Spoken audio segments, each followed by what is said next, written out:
Assalamualaikum and good morning. We continue our lesson on multi-range ohmmeter. Uh, as usual, don't forget to sign up your friends. You can follow the QR code on the top right of the slide. Okay, so we continue with multi-range design. Okay, as you can see from the slide, this is a multi-range ohmmeter. So in this design, we have a typical ohmmeter, like a typical ohmmeter where we have a power supply, okay, and also we have a measuring point terminal X and Y, where we put the unknown resistance between this terminal. Okay. Then we have a zeroing resistor RZ. So the purpose of RZ is to calibrate, okay, and then to zero. We know that when there's no deflection, okay, so that is when the measurement is infinity ohm, or when XY is open. So when there is a when we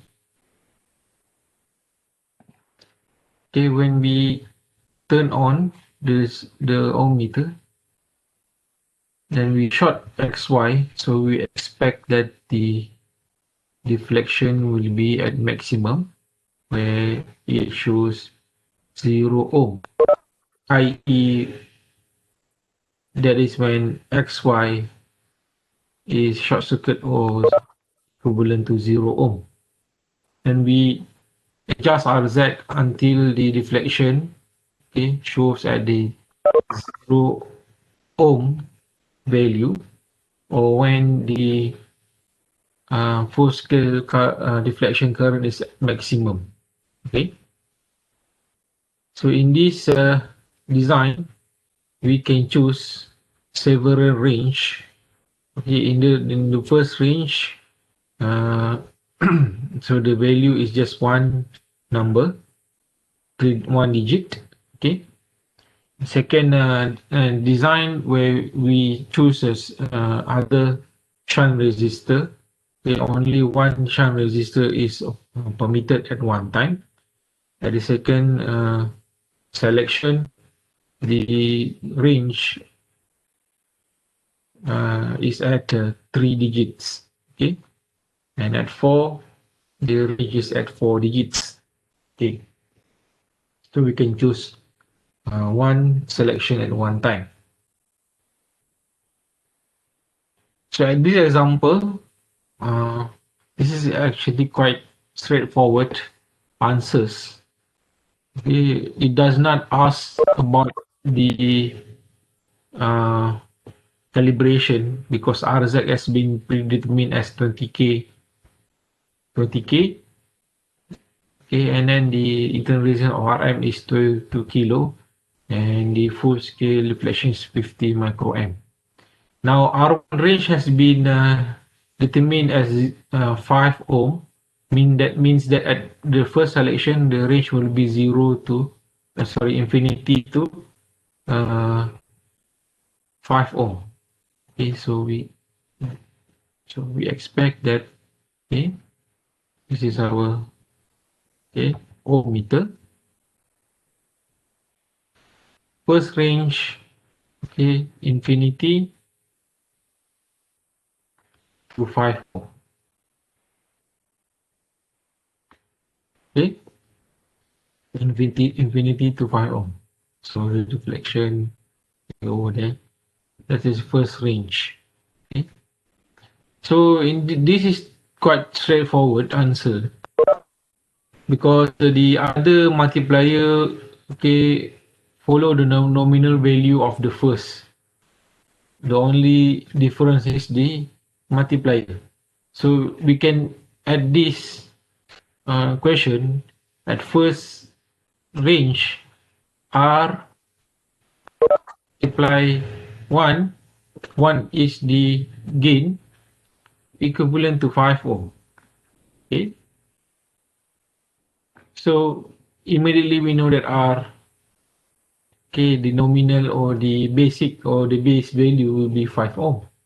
Okay. So for this, the second, third, okay, we just multiply with 100.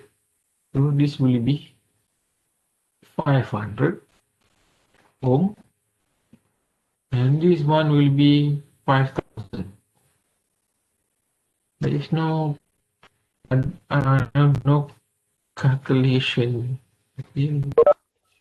Second range, okay, of course, and then the third range is 5K. Okay, that's it.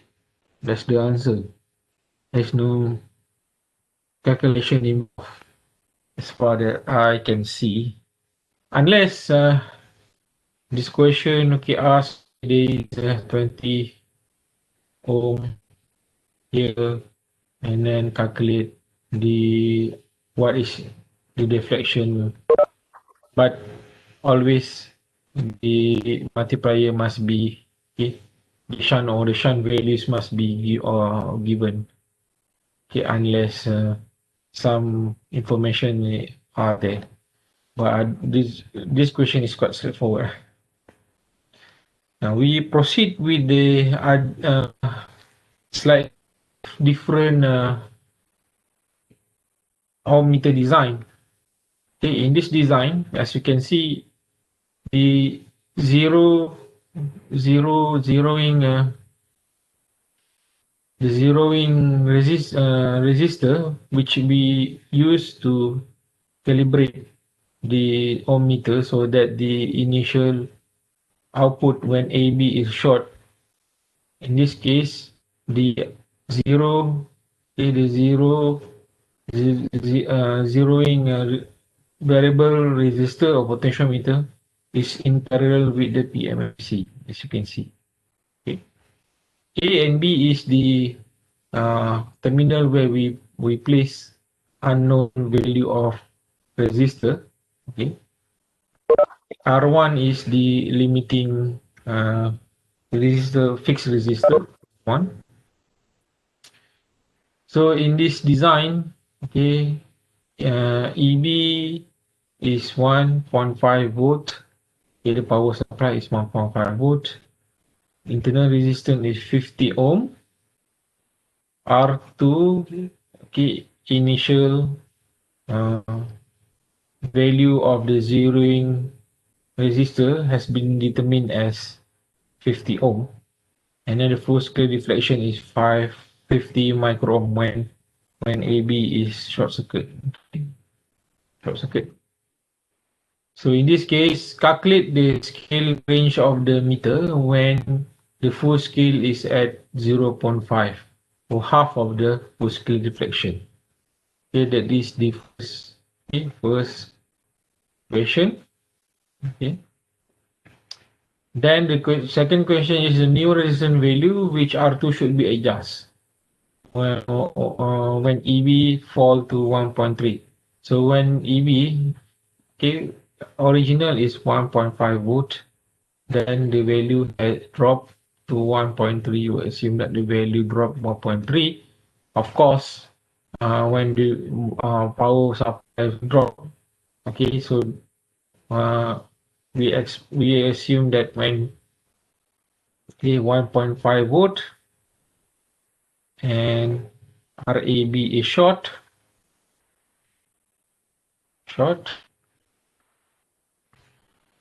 we expect the full scale deflection showing 0 ohm, or when the current is 50 microampere. Okay. But when 1.3, we need to readjust the R2. Okay, readjust the R2.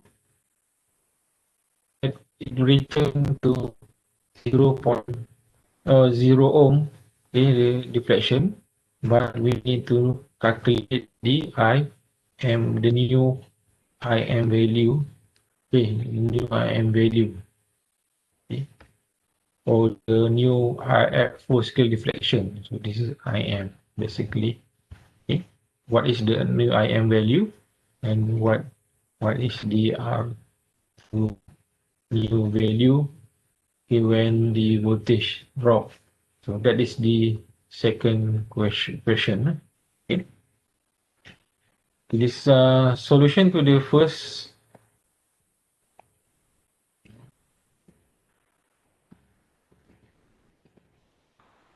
is for the first question. Okay, let's redraw the we have our EV.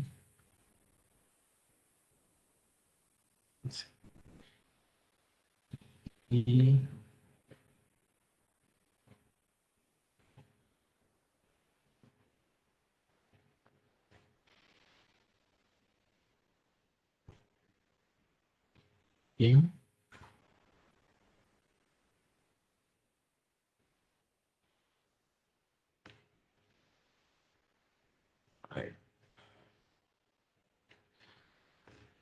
Okay, so this is our R1, this is our R2, the zero potentiometer, zeroing potentiometer. This is our RM. Okay, so EB is 1.5. Okay, and this is IM. Okay, this branch is I2. Okay, we assume this as IB. Right. Okay, at half FSD, so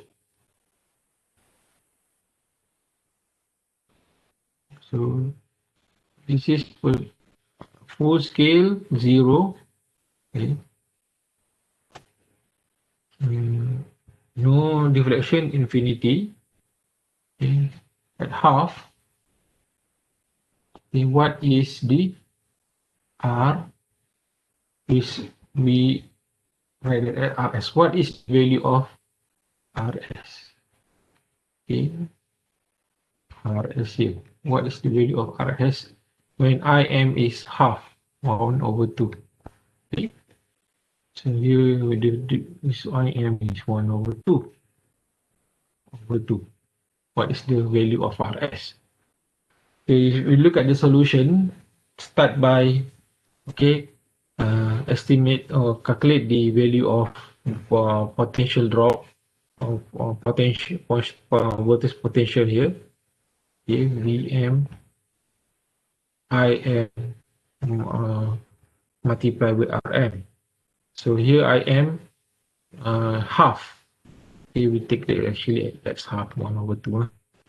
Okay, if in this case, okay, we take Im is half of the full scale, so the value is 25 micro. Okay, then multiply with 50 ohm, so Vm is equivalent to 1.25 volts. Okay, 1.25 milli, so 1.25 millivolts. Okay, then next we want to estimate I2. What is I2 in the second here? So we can use KVL. Okay, voltage law. We know that this is use KVL in this loop. Okay, in this branch. Okay, so then we get that I2 is Vm over R2. Okay, so I2 is 25 microampere. Okay. Next, we estimate the IB in Kirchhoff current law. So IB is equivalent to I2 plus Im over 2. Okay, this is over 2. Okay. So IB is estimated as 25 micro plus 25 micro. So IB is equivalent to 50 microampere. Okay. Next, we want to estimate what is RS. Okay, if you look here in the term here, you can either use this KVL or make another KVL here. Okay, but let's say you take the KVL here in the left uh, loop or in the left part of the circuit. Okay, so if you use KVL, you should have negative EB plus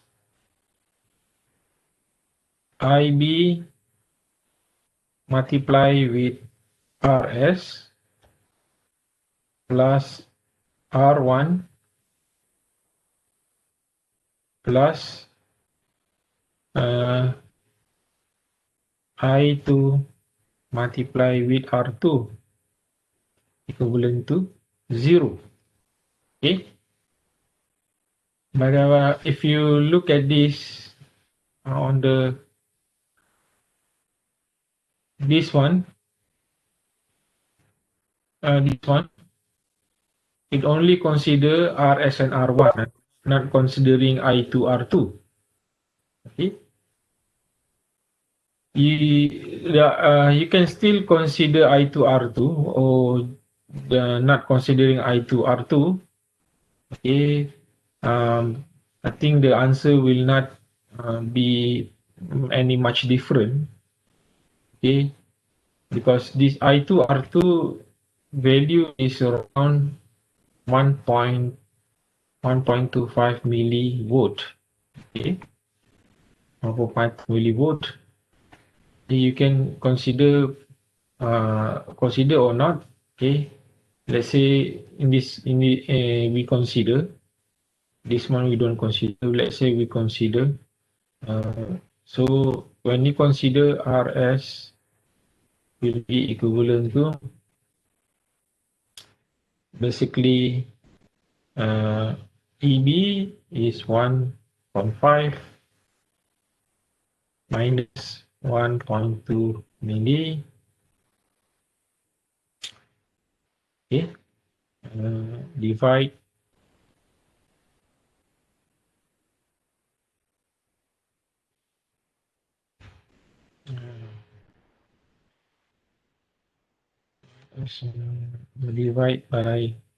divide by 50. Divide by IB 50 micro.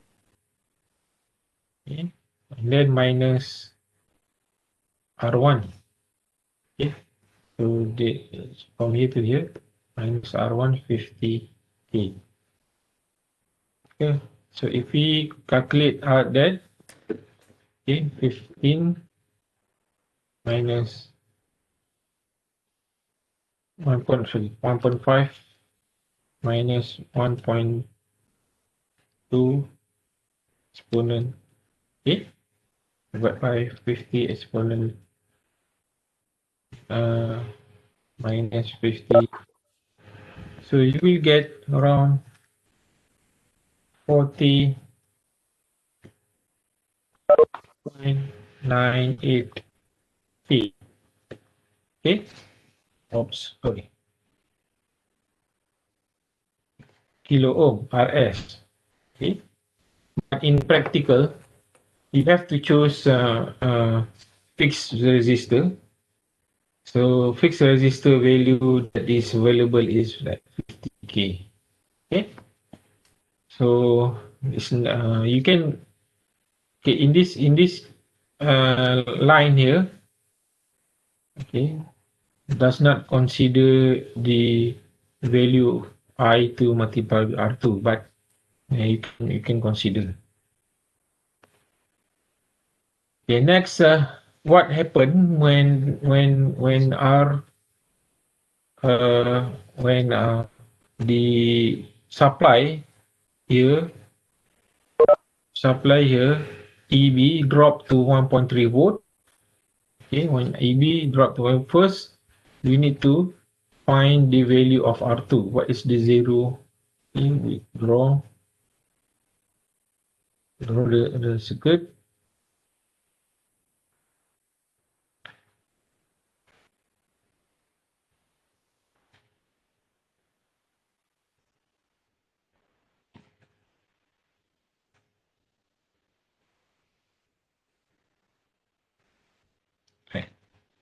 Okay, so now EB has dropped to 13.3 volt. Okay, so this is R2, this is M.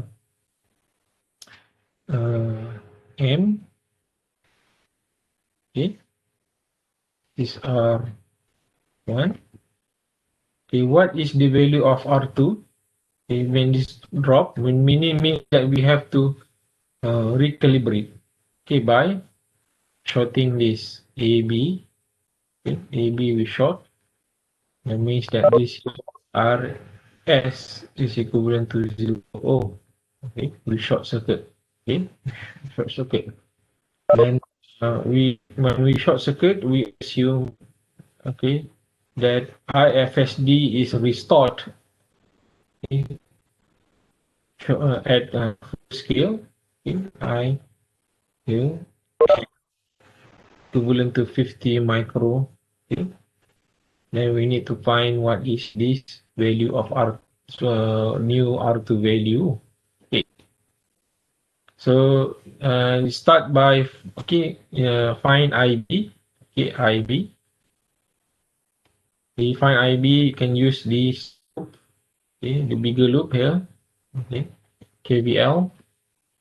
So then we find that IB, okay, is 86.67 microampere. Then from there we use Kirchhoff current law. We can get I2. I2 is IB minus IM. IM is the full scale deflection. Okay, because here now this is the zeroing process. Okay, zeroing process. So we get that I2 is equivalent to 36.67 microampere. Okay. Then we know that VM is okay, can be determined even in the beginning. So then finally R2 okay can be find from this loop KVL loop. So now the new value of R2 is 68.18 ohm. Okay, and the before R2 value was 50 ohm. Okay, that's when the here when the EB is 1.5 volt or the main supply, so the zeroing R2 or the zeroing value zeroing resistor value is 50 ohm, and when it's dropped to 1.38, it changed to 68.18.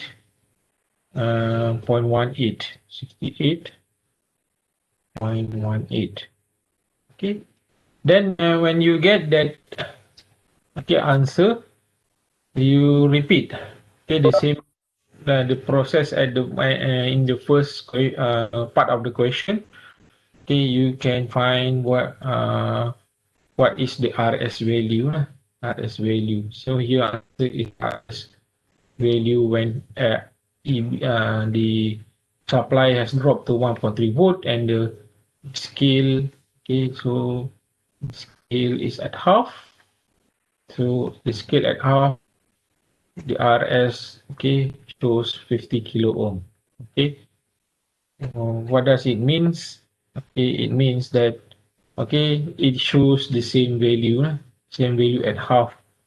Okay, half deflection. Okay, but that's the purpose of the zeroing resistor R2 is to recalibrate the ohm meter. Okay, remember that this ohm meter depends on the power supply on a source, which is EB.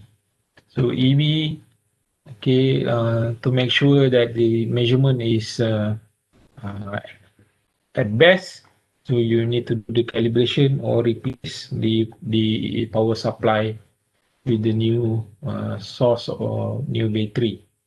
Okay, the safety and precaution using ohmmeter, the circuit must be de-energized and then discharged before any connection.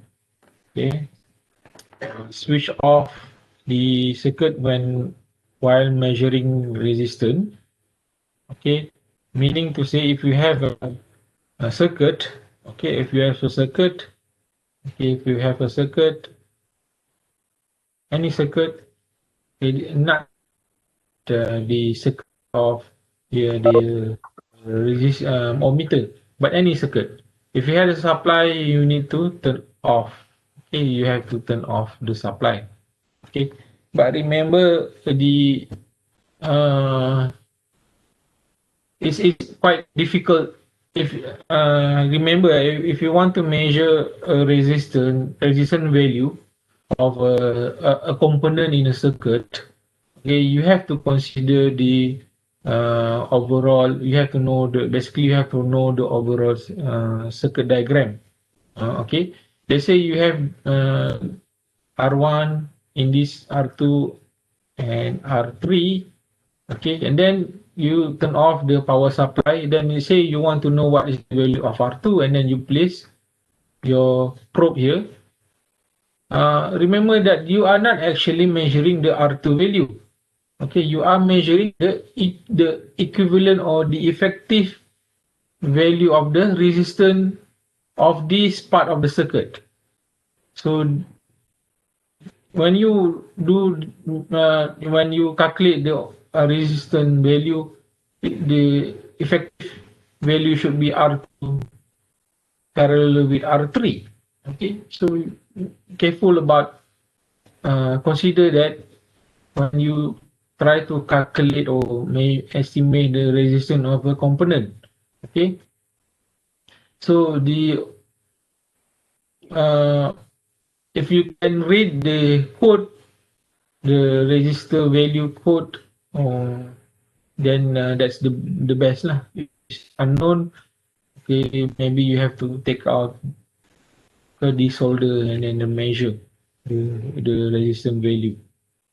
Okay, and then after using the ohmmeter, switch off and then disconnect the lead, and always zero before you measure. How to use zero? Always before you start, especially for when you are using analog ohmmeter. Okay, so you short circuit. Okay, short circuit the probe. Okay, touch the circuit and then make sure that the output is at 0 ohm.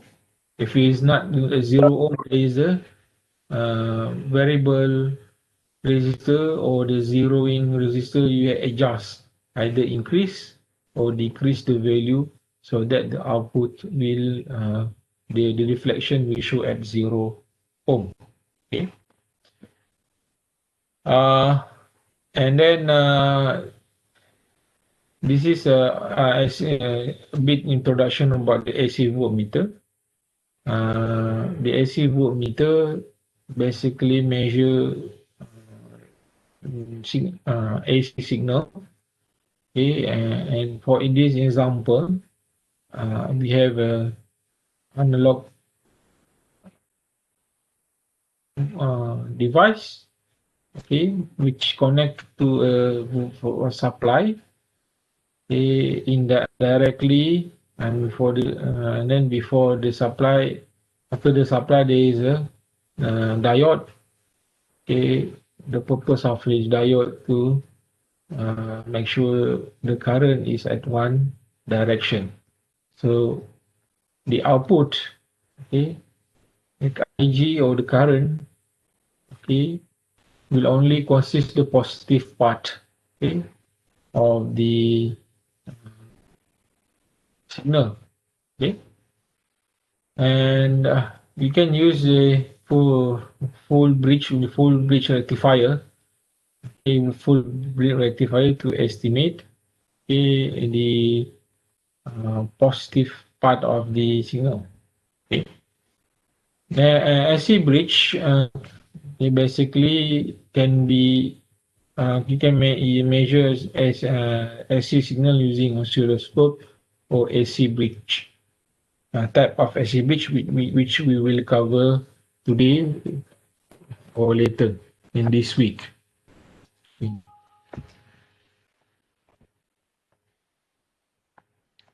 Let's move on to chapter 2b.